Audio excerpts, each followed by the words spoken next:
Agora, né, que já falamos disso tudo, vamos falar um pouquinho sobre os mini pilares protéticos ou os intermediários protéticos, né? Isso aqui tem outro nome, mini pilar, mini abattement, mini unit, né? São vários nomes dados para a mesma peça.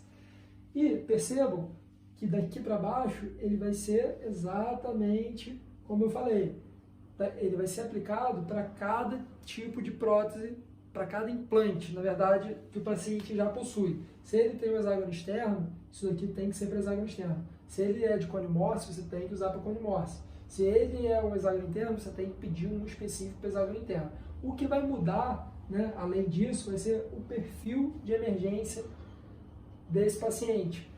Isso daqui, olha, tem que ficar a nível supragengival. Isso daqui é o perfil transgengival, certo? Então você vai ter um perfil transgengival de 1 milímetro, de 2 milímetros, de 3 milímetros, 4, de 5, de 6, depende do tipo que você vai usar. Olha só, marquei aqui a plataforma do hexágono interno, ela tem que estar, essa parte aqui vai estar acoplada dentro do implante, né? Então você tem o implante acoplado até aqui, essa parte aqui é o transgengival e essa parte aqui é o que está exposto na arcada, né? E você tem esses pilares protéticos retos e angulados, de 17 graus e até 30 graus. Isso daqui é para quê? Para você consertar, para você corrigir um mau posicionamento do implante. Ou, simplesmente, quando você faz um Allen for, o que é o Allen for? Já falei algumas vezes, talvez nem todo mundo saiba, mas é a aplicação de 2 implantes inclinados e 2 implantes retos. Esses 2 implantes que estão inclinados na mandíbula, né, eles estão inclinados, serve para a maxila também, se você manter o eixo dele nesse sentido, quando você for encaixar a prótese, você não vai ter passividade. Então você utiliza esses angulados aqui, ou de 30 ou de 17 graus, para que mesmo o implante estando nesse ângulo, você consegue fazer a inserção dele dessa forma. Você aplica esse mini pilar intermediário ao seu implante para que o implante esteja nessa posição, mas o eixo de inserção da prótese esteja em outro, certo? Então, basicamente isso, o implante inclinado nessa posição, você aplica o mini unit para que ele fique nessa posição de acordo com o implante do meio, todos eles retos, para você não ter um reto aqui e outro inclinado para lá, e pior, o outro inclinado para lá. Como é que a prótese vai fazer esse encaixe, né? Ficou meio estranho isso, mas tudo bem. Como que a prótese vai fazer esse encaixe? Então ele tem que fazer uma adaptação passiva, essa prótese. Então, quais são as principais vantagens do mini pilar protético do intermediário, né? Fácil adaptação protética, passividade, facilidade em remoção do parafuso partido. Quando ele parte só aqui dentro, você tira isso daqui e não compromete o implante, né? Não comprometimento implantário, acabei de falar. Você troca só esse parafuso daqui ou você troca ele por completo.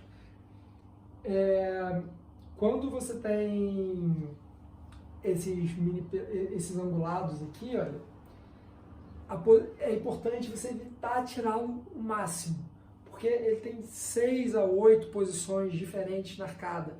Então, para facilitar, para você ter mais opções, mas quando você coloca ele, faz a moldagem, confecciona a barra, ele não pode mais mudar de posição, porque se você muda ele em 1 grau, você já não consegue mais fazer a aplicação da prótese. Então é importante você colocar e não remover mais esse parafuso. O parafuso de fixação dele, olha, é mais grosso. Apesar desse daqui ser fininho, você vai ter essa parte toda aqui vai ficar presa através de um parafuso mais estável. E para esse sistema aqui, que ele é um intermediário protético, você também vai ter componentes protéticos específicos para cada um deles. Você vai ter que ter um transfer de moldeira aberta, você vai ter que ter um análogo próprio para ele, você vai ter que ter um parafuso de cobertura, um cicatrizador, na verdade, próprio para ele, e você vai ter que ter um parafuso de fixação protético para ele também, né? Olha só a diferença entre um parafuso convencional e um parafuso de mini pilar. É basicamente numa escala bem parecida. Ele é muito pequenininho, ele aceita um torque, eu acho que de 15 newtons no máximo, na maioria dos sistemas. Você tem que ir lá no catálogo ver qual é o torque máximo para o seu sistema específico, né? Mas gira em torno de 15 newtons. Então, olha só, você vai ter úclas próprias para o seu mini pilar, tanto as definitivas quanto as úclas provisórias e os parafusos específicos também para esse tipo de sistema aqui. Cada implante, cone Morse, lâmina interna, lâmina externa, vai ter o seu sistema de mini pilar, de mini unit, de mini abattement específico. Mas dali para cima eles são todos iguais, tá bem? Vou mostrar para vocês como que funciona então a moldagem dos mini pilares, né? Você vai precisar do seu transfer de moldeira aberta e do seu análogo. Você pode encaixar um sobre o outro ali para você ver a adaptação, mas você pode preparar também esse transfer antes. Pega a resina paterne, técnica do pincel, como eu falei, aquelas brocas, né, mais antigas podem ser usadas também para fazer esse tipo de união, onde você já prepara o material para facilitar quando você tiver com ele em boca. Faz a aplicação dos transfers e a união minimamente, olha, com a resina paterne você vai fazer a aplicação de maneira bem simples para evitar a contração de polimerização. Como na moldagem aberta você faz um preparo da moldeira, essa técnica é até interessante, que você pode ali marcar com uma caneta. Pega o seu motor de prótese, lembre do óculos de proteção, claro, e faça o buraquinho ali para passar o parafuso.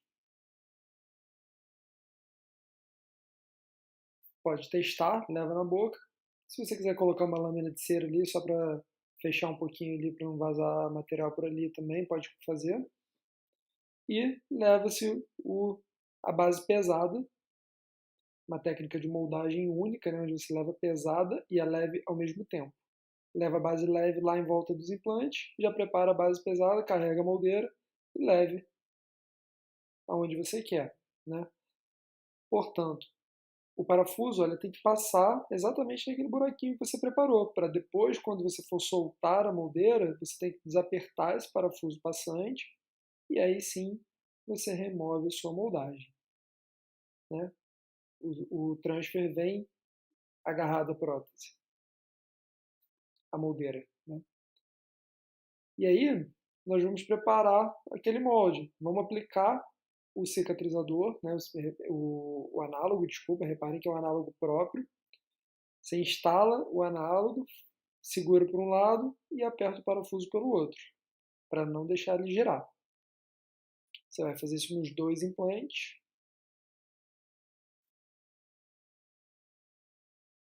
Segura de um lado, aperta do outro com a chave.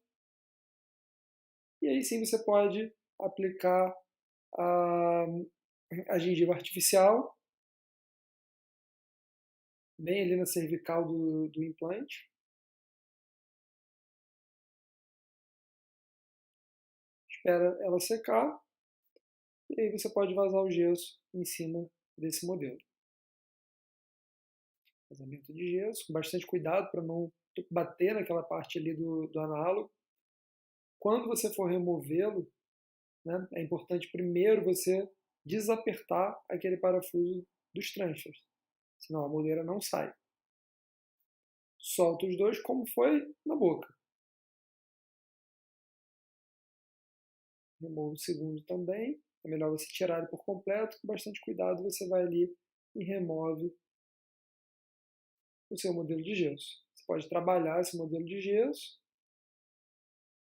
e você tem a cópia exata ali da boca do paciente no modelo de gesso para o seu protético poder fazer aquele trabalho maravilhoso.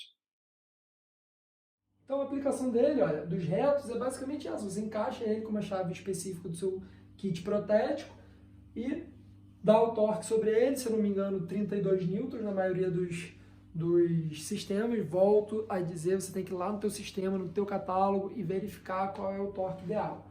Os parafusos angulados, olha, para o implante nessa posição aqui, olha, você usa o componente angulado para trazê-lo para um eixo de inserção mais palatinizado. E olha só, os mini pilares cônicos, quando você aplica eles na arcada dentária, olha só como é que o cone é muito mais fácil de encaixar. É a mesma forma de moldagem, você aplica, deixa eu ver aqui, eu acho que eu tenho um slide falando sobre isso, não. Mas você aplica os seus transfers de moldagem em cima dos mini pilares, faz a união deles, vaza o gesso, assim como na moldagem aberta, você vai ter essa visualização aqui, olha, e a prótese quando vem pronta, já com a estrutura metálica pronta, olha o conezinho como é que ela se encaixa aqui perfeitamente, é muito mais fácil de você trabalhar com mini pilar do que sem mini pilar. Quando eu me formei na especialização, eu só fazia reabilitação na cabeça do implante, diretamente na cabeça do implante. Parafuso de fixação é melhor, eu ainda prefiro esse tipo de reabilitação, mas confesso que isso daqui é muito mais fácil de trabalhar, né? Nem tudo que é mais fácil muitas vezes é melhor, mas o desenvolvimento dos mini pilares, dos componentes protéticos está tão avançado que eles são muito confiáveis hoje em dia e você pode utilizar sem problema nenhum. Então é muito mais fácil, encarece um pouco mais porque tem um custo esses mini pilares, né? Se você não tiver os componentes, você vai ter que comprar componentes para eles, mas acrescenta ainda no custo da sua prótese, tá bem? Então, se você não quiser arcar com isso, você tem que passar isso para o seu paciente também. Então, olha, os mini pilares cônicos, sejam eles retos ou angulados, você vai precisar de uma chave hexagonal de 1.2, né, para poder apertar esse parafuso, ou então uma chave hexagonal, olha, de 2.0 para apertar o mini unit. O reto você aplica com essa chave aqui, que ele pega aqui por fora. E o angulado é como se ele tivesse um parafuso aqui por dentro, olha, que você vai com uma chave de 1.2 e aperta ele ali dentro. Você vai precisar dos transfers, olha, de moldeira aberta, dos análogos, e aqui você vai optar se você vai através das UCLAs, né, que está escrito coping, mas são UCLAs, e as tampas de proteção. Você vai ter que ter uma tampa específica. Para que você vai ter uma tampa específica de mini pilar? Por exemplo, quando você vai fazer uma carga imediata, você aplica os implantes inferiores, 5, 6 implantes, ou então 4 implantes, alguma forma, seja o que for, e você bota seus mini pilares. Quando você vai fazer a sutura, para evitar que entre material, que entre sangue dentro desse parafuso aqui, você aplica o seu parafuso de cicatrização, dá a sutura paciente e remove eles para fazer a moldagem. Quando você manda o paciente para casa para vir botar a carga imediata no dia seguinte, se for essa a sua opção, você manda ele para casa com esses parafusos de cobertura aqui tapando esse mini pilar e evitando que ele fique exposto à cavidade oral, além de fazer com que a gengiva não cubra ele